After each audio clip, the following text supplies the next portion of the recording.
A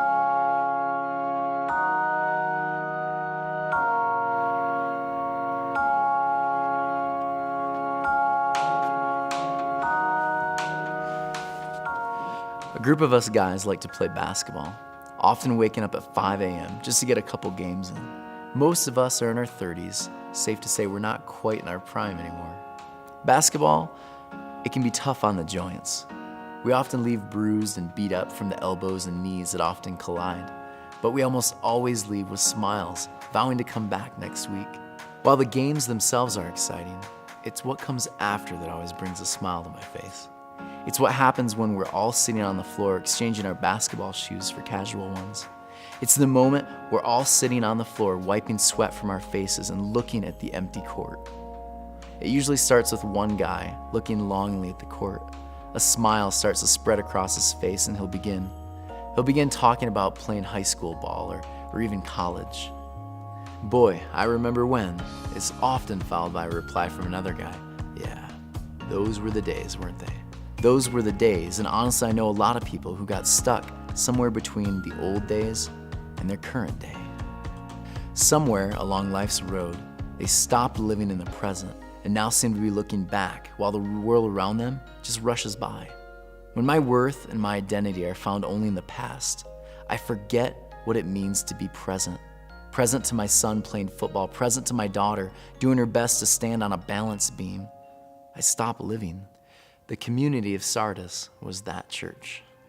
Sardis had at one point been one of the greatest cities of the ancient world. They had everything, but they stopped growing. They, rather than continue to create industry, manufacture goods, sat back and let their city begin to die. One prominent writer writes, "No city of Asia at that time showed such a melancholy contrast between past splendor and present decay. They were a city that was simply living in the past." The message starts by giving the description of Jesus holding these 7 spirits and 7 stars, symbolic of the churches and their destinies. Jesus shows them here that he ultimately knows everything about them. He's intimate with who they are and what they need. It's like this: my daughter loves picking up slugs in the yard. She'll pick up these nasty, slimy creatures, look them over in detail, poking them, petting them, their slimy backs, then she'll carry them around with her. She's cautious with them, holding one hand delicately under them while the other shields it from danger.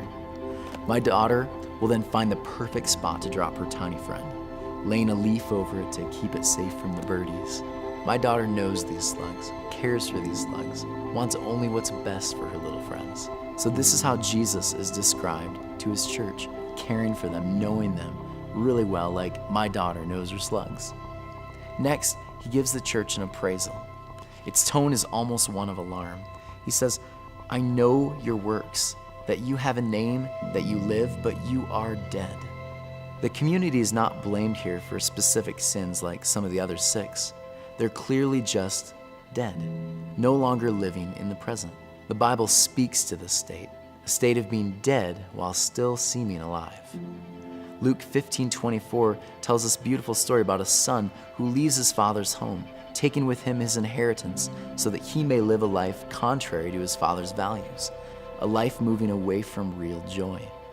We're told that when he comes home again, his father runs to his son, arms outstretched, saying he was dead and now he has come to life again. The community of Sardis had adopted a life where they were seemingly alive on the surface, but were very dead. They had, like the prodigal, exchanged life, joy, peace for apathy, pain, decay.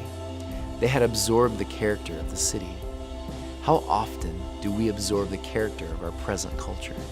Rather than transforming it, restoring it back to its original state, we sit back and absorb its traits, slowly allowing our faith to dry up and become useless. He goes on to say that while they seem alive and active on the outside, Christ has not found their works fulfilled. Before Jesus left the earth, he promised his disciples they would do even greater things in his name. A faith that is alive, one that's been changed by Jesus Christ, is an active one. No wonder we're all so excited about hearing various big-name speakers talk about their testimonies. We ooh and awe about where God has led them, yet rarely ask the question of that ourselves. Where is God leading me? He goes on to say that it's not totally hopeless. Yet you have a few people in Sardis who have not soiled their clothes. There's some that have remained faithful, they've held firm, they've stayed alive through Jesus. He tells them, keep watching. And this is really interesting when one considers the history of Sardis. Their lethargic condition was a result of not being aware, not watching. The city was actually captured twice by surprise. On both occasions, enemy troops climbed the precipice by night and found that the Sardines had posted no guards. The city was captured and destroyed twice because of their overconfidence and their failure to keep watch. Jesus reminds them that their lack of movement, their living in the past, has caused their city, their very lives, to be overcome and destroyed.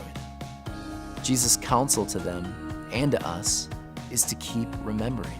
Do what David does in Psalm 77 and rejoice where God's feet have led you. And then he calls them to repent. Take that moment, come home like the prodigal, home to a loving Father who's waiting to run to you, arms outstretched to give you life again. The warning is simple.